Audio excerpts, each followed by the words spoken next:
deniz kimi mavidir, yanakları kırmızı, kaş gözü kapkaradır. Zülfiye'nin gözleri deniz kimi mavidir, yanakları kırmızı, kaş gözü kapkaradır. Hadi söyleyeyim hara, yüreğim olup yara.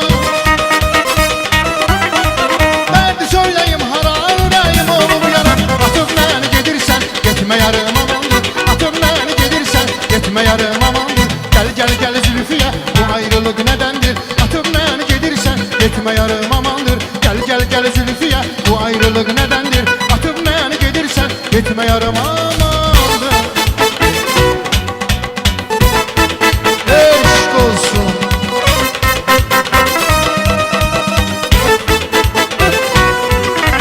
Ay kız adın Zülfiye, kara zülfün tökmüze. Eğer beni sevirsen, elçi gönderim size. Ay kız adın Zülfiye, kara zülfün tökmüze. Eğer beni sevirsen, elçi gönderim size. Haydi söyleyeyim hara, yüreğim olup yara.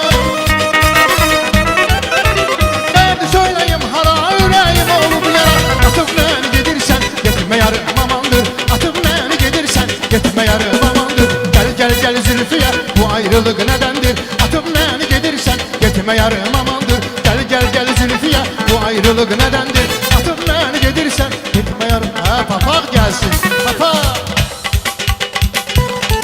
Ay komşulara eşk olsun.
Allah mübarək eləsin, çox mübarəkdir.